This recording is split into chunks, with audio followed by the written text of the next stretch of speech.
नमस्कार, आप देख रहे हैं एमए टीवी न्यूज और मैं हूं आपके साथ गीतांजलि सेमवाल। तो आइए नजर डालते हैं इस वक्त के बुलेटिन पर।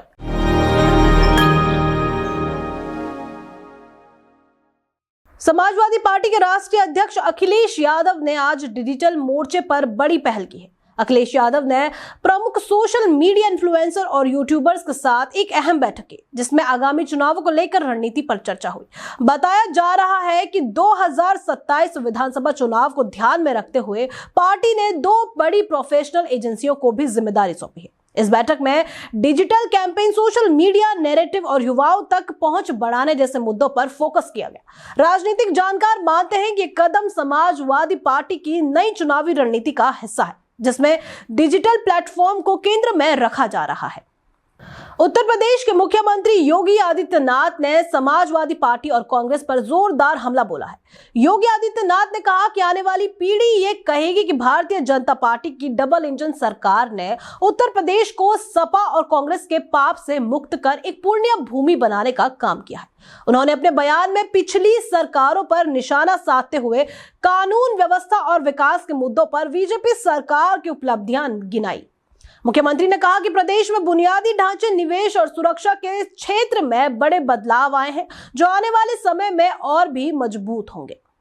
आने वाली पीढ़ी ये कहेगी कि सपा और कांग्रेस के पाप से मुक्त करके पुण्य भूमि बनाने का काम भारतीय जनता पार्टी की डबल इंजन सरकार ने यूपी के अंदर किया है। उत्तर प्रदेश को उसकी पहचान दिलाई है और उस पहचान पर हम सब गौरव की अनुभूति करते हैं। और इसीलिए तो पंकज जी जो कह रहे थे, हमारे प्रदेश अध्यक्ष जी, उन्होंने कहा ना कि जब इससे पहले एक सांसद के रूप में हम कनाड प्लेस में जाते थे, देश के अंदर किसी अन्य राज्य में जाते थे, लोग पूछते थे कहां से हैं, हम बोलते थे यूपी से, तो लोग पीछे हटते थे। और आज जब जाते हैं, कहीं भी आप जाइए, देश में, दुनिया में, आप बोलेंगे कहां से हैं, वो पूछता है कहां से हैं, आप पूछेंगे यूपी से, तो सामने वाले के चेहरे पर एक नया तेज झलकता है। ऐसे लगता है जैसे वो आपको सिर आंखों पर बिठाने को तैयार है। बहनों और भाइयों, ये परिवर्तन तब आता है जब टीम वर्क के साथ एक सामूहिक प्रयास होता है। 25 करोड़ की जनता जब प्रधानमंत्री मोदी जी के नेतृत्व में एक स्वर में आगे बढ़ती है, एक स्वर में, उन्हीं के स्वर में स्वर मिलाकर के आगे बढ़ने का संकल्प लेती है, परिणाम आते हैं। उस परिणाम का साक्ष्य आज उत्तर प्रदेश बन रहा है। आज उत्तर प्रदेश सुरक्षा का, सुशासन का और समृद्धि का एक नया मॉडल बनने की दिशा में अग्रसर हुआ है। इस मॉडल को और मजबूती के साथ आगे बढ़ा करके अब उत्तर प्रदेश को भारत के अंदर ट्रस्ट का जो एक कारण बना है, ये टेक्नोलॉजी, ट्रांसपेरेंसी एंड ट्रांसफॉर्मेशन की ट्रिपल टी है। ये ट्रिपल टी ही इस ट्रस्ट का कारण है। भारत की ऊर्जा आपूर्ति से जुड़ी एक बड़ी खबर सामने आई है। भारतीय झंडे वाला क्रूड ऑयल टैंकर जगलाड़की गुजरात के मुद्रा पोर्ट पर पहुंच गया है। इस टैंकर में करीब 80,886 मीट्रिक टन कच्चा तेल लदा हुआ है, जो संयुक्त अरब अमीरात से भारत लाया गया है। जानकारी के मुताबिक ये तेल फुजेरा पोर्ट से लोड किया गया था और अब इसे भारत की रिफाइनरियों तक पहुंचाया गया। विशेषज्ञों का मानना है कि इस तरह की आपूर्ति से देश की ऊर्जा जरूरतों को पूरा करने में मदद मिलेगी और वैश्विक तनाव के बीच सप्लाई चेन को स्थिर बनाए रखने में भी सहयोग मिलेगा। फिलहाल इस टैंकर के पहुंचने को भारत की ऊर्जा सुरक्षा के लिहाज से अहम माना जा रहा है।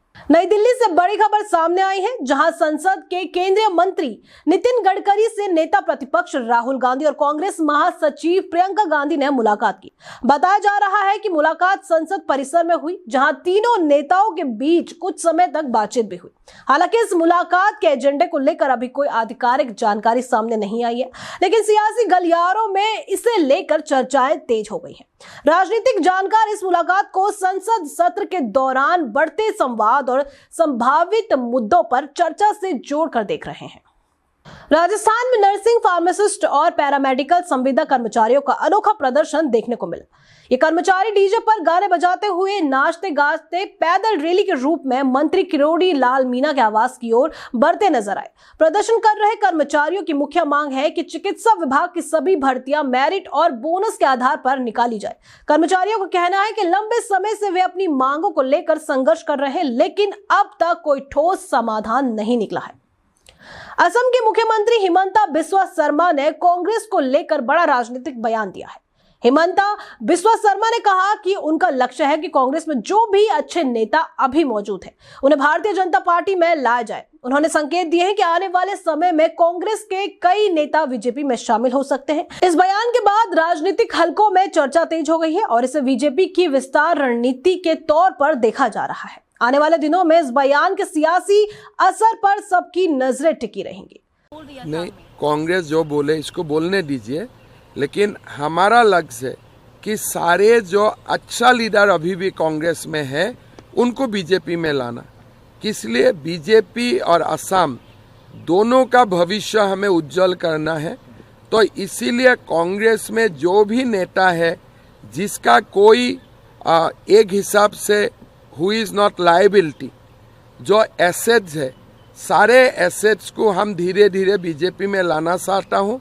ये काम अभी 2016 में हम लोग शुरू किए थे और लगभग आज 99% हम लोग कामयाब हो चुका। आज की रिपोर्ट में इतना ही। ऐसे ही और तमाम खबरों के लिए बने रहिए एमएटीवी न्यूज के साथ।